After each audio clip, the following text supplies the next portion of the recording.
Bonjour Pierre Mastalski, vous êtes ici pour raconter vos exploits aux étudiants de l'ISEG. Est-ce que vous avez des bons souvenirs de l'ISEG à partager aujourd'hui? Mais j'en ai quelques-uns, parce que quand j'ai intégré en fait l'ISEC, c'était une toute jeune école. Hein, elle avait une année, je crois. Donc il y avait tout à faire. J'entendais tout à l'heure parler de début de la web radio. Ben, nous, il n'y avait pas de bureau des élèves. Euh, le truc assez rigolo, c'est quand on est arrivé, il y avait plusieurs sections, donc des gestions financières, du marketing, de la vente, un peu comme ce que vous avez en ce moment. Mais quand on a vu l'élection du bureau des élèves, on a vu des images qui apparaissaient, donc de gens qui s'étaient photographiés, qui se présentaient. Et franchement, on s'est dit à plusieurs, putain, ça va pas être une année très drôle. Donc on a dit, et si on allait boire un coup ensemble? Donc on a été boire un coup à différentes sections, on ne se connaissait pas. Et on est sorti finalement, comme souvent, de discussions de comptoir ou de moments assez sympas. Ben, on s'est présenté en fait au bureau des élèves. Et on a pris comme nom, puisque c'était des sections qui commençaient GEAI, GFI, etc. On s'est appelé les 3G.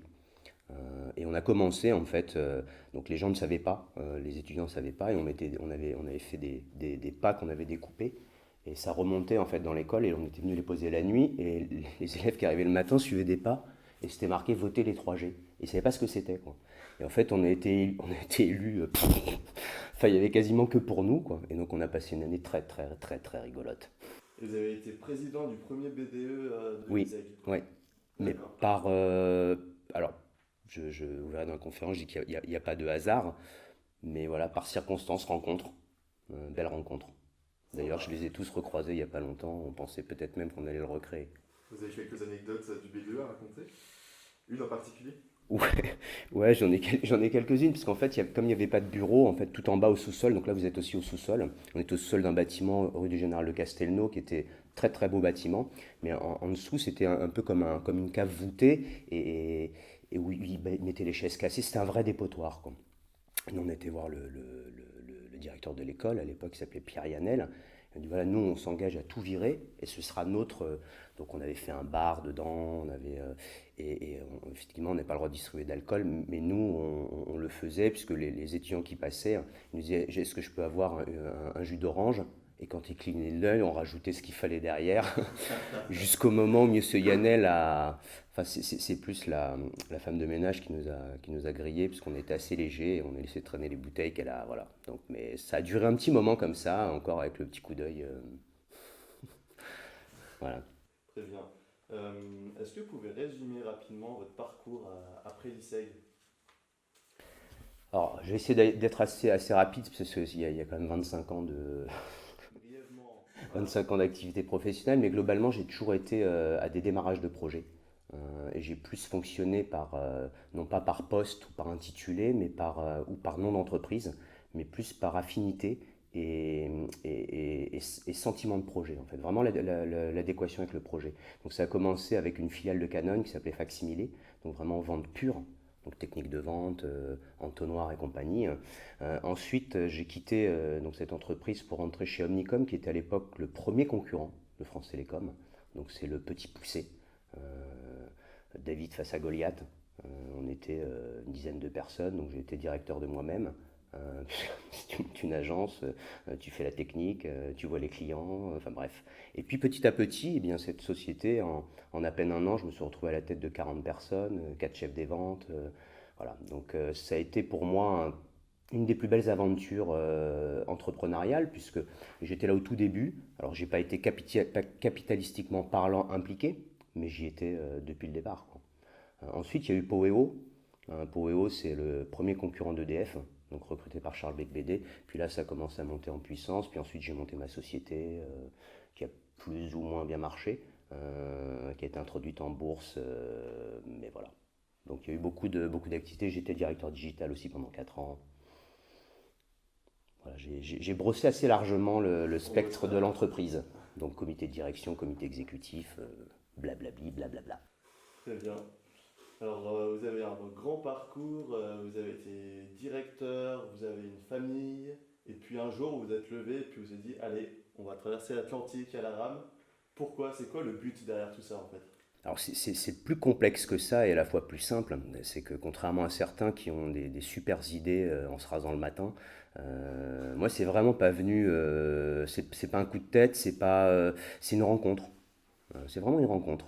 La vie est faite de rencontres, on va dire plus ou moins bonnes, mais en l'occurrence souvent elles sont bonnes. En tous les cas ça dépend de l'attitude qu'on a.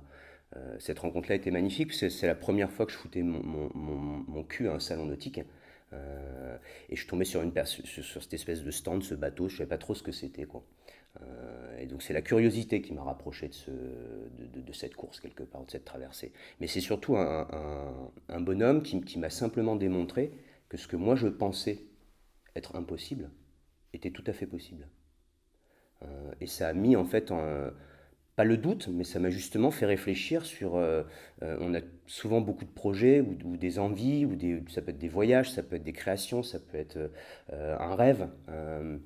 Et souvent on ne le fait pas pour plein de bonnes raisons qu'on estime être bonnes. Mais souvent on ne le fait pas. Bah, moi je me suis simplement autorisé à le faire en fait. Mais c'était cette personne-là qui a eu un vrai élément déclencheur, quoi. D'accord, et qu'est-ce que vos proches en ont pensé de tout ça?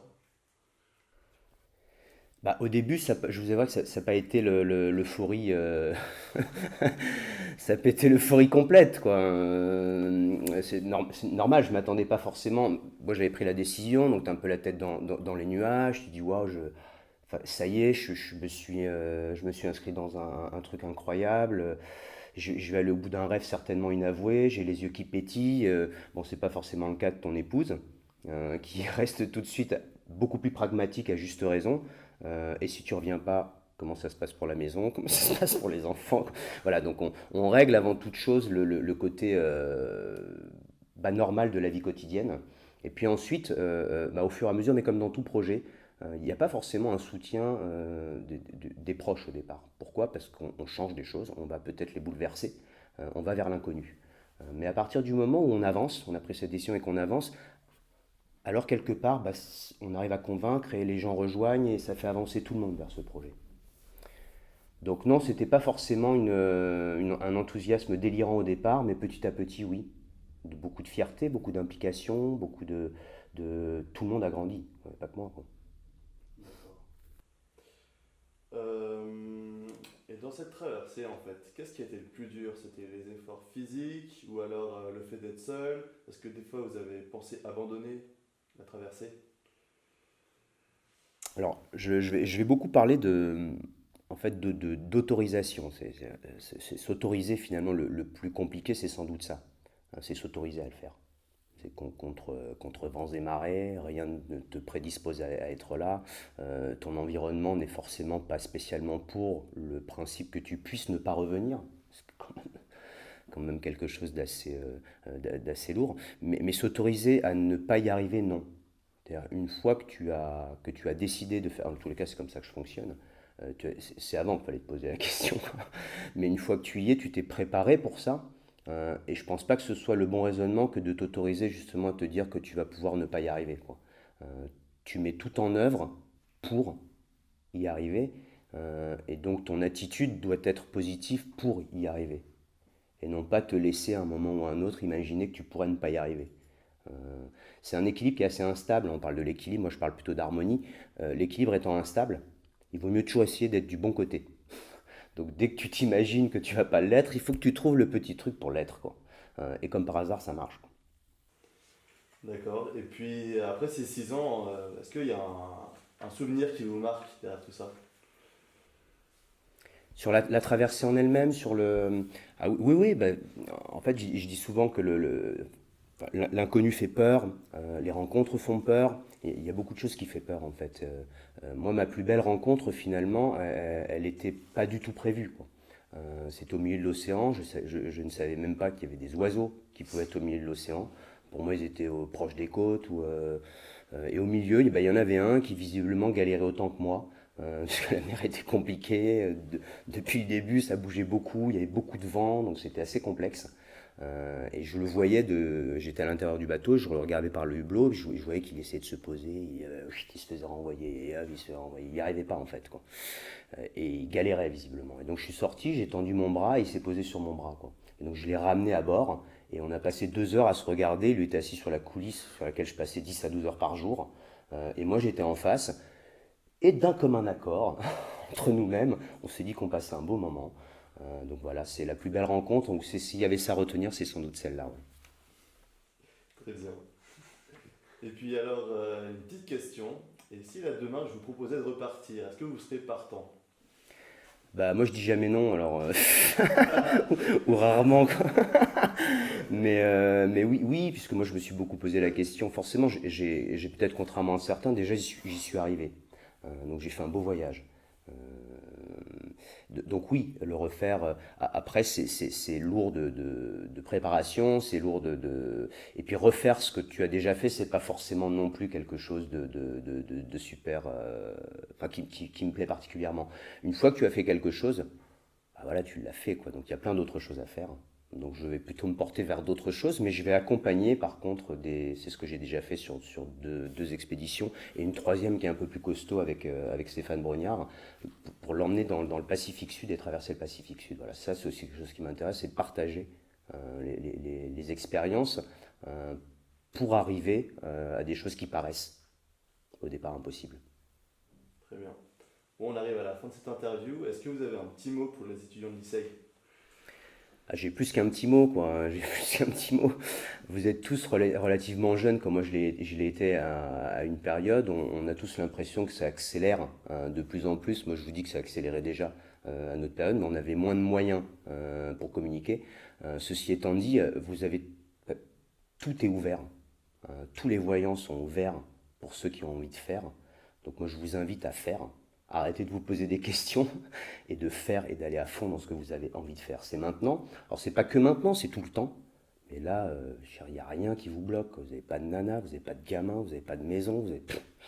Putain, faites quoi. Faites-le et faites-le à fond quoi. Merci. C'est beaucoup.